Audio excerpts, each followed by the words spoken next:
Hey family, I want to welcome you into my time of devotion. We're going to just spend a few minutes. During Holy Week, it's hard for me as a Christian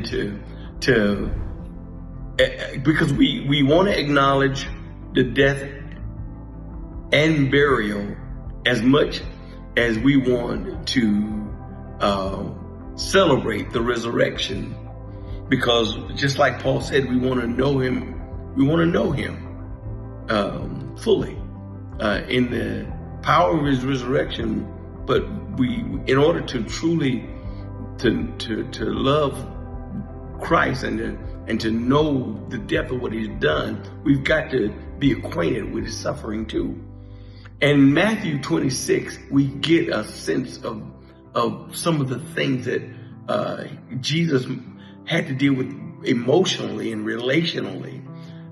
He had a man by the name of Judas Iscariot, who was one of his 12 that betrayed him.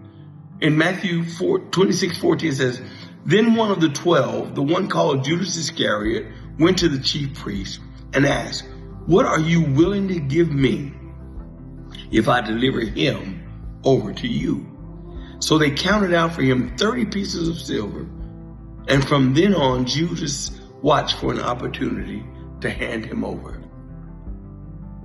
Now, this wasn't a cold call. Judas was known to be the treasurer. He had the bags, right?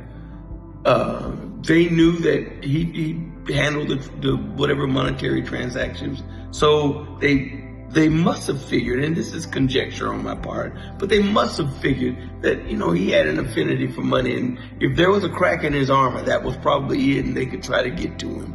And evidently they did, right? Because he took the deal. They said 30, we'll give you this. And he took the deal. And from that point on, he looked for every opportunity to seal the deal. Which for me begs the question for all of us, how much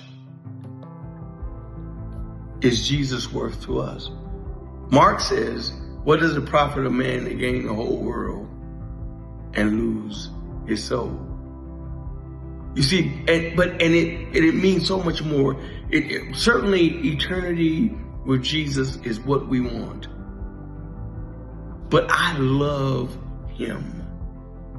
I love Jesus. I love the fact that he loved me when I was unlovable. And betraying him, selling him out, being disingenuous in my relationship with him, being carnal to the point where I can easily be led by my flesh, compromising. And here, this is the biggest deal that I think that sticks out for me with Judas. He was nearsighted. He was nearsighted. What do you mean, Billy?